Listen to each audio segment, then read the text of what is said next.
Assalamualaikum warahmatullahi wabarakatuh.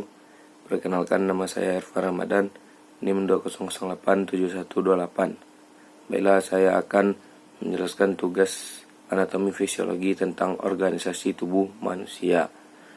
Yang pertama, struktur jantung.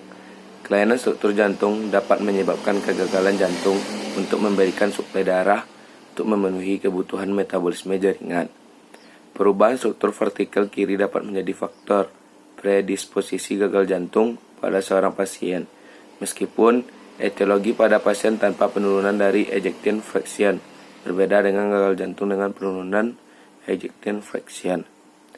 2. Mekanisme kontraksi jantung. Jantung adalah organ dalam tubuh manusia yang mempunyai fungsi untuk memompa dan mengedarkan darah yang membawa oksigen dan nutrisi ke seluruh jaringan tubuh. Jantung adalah organ tubuh yang memegang peran penting dalam anatomi tubuh manusia. Pada jantung terjadi sebuah aktivitas sinyal elektrik yang menstimulus gerakan memompa atau kontraksi pada jantung. Aktivitas elektrik yang terjadi pada jantung adalah stimulus dari terjadinya gerak mekanis yang dihasilkan jantung. Jantung memberikan sinyal elektrik ke seluruh tubuh. 3. Struktur dan sirkulasi pembuluh darah.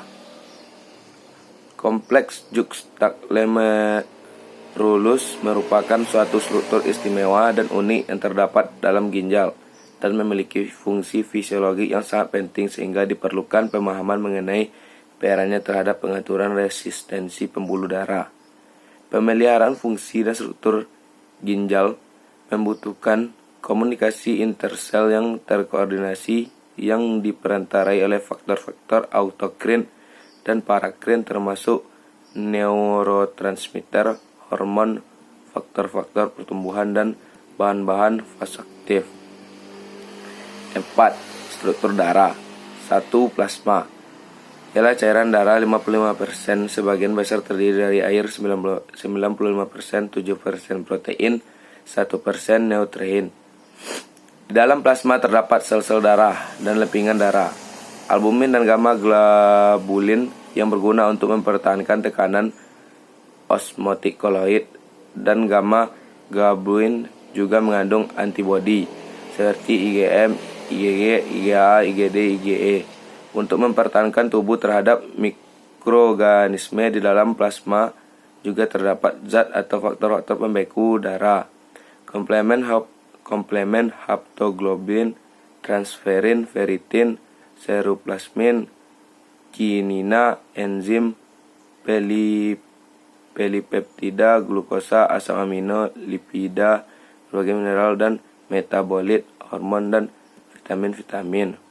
2. Sel-sel darah. Kurang lebih 45% terdiri dari eritrosit, 44%, sedang sisanya 1% terdiri dari leukosit atau sel darah putih dan trombosit.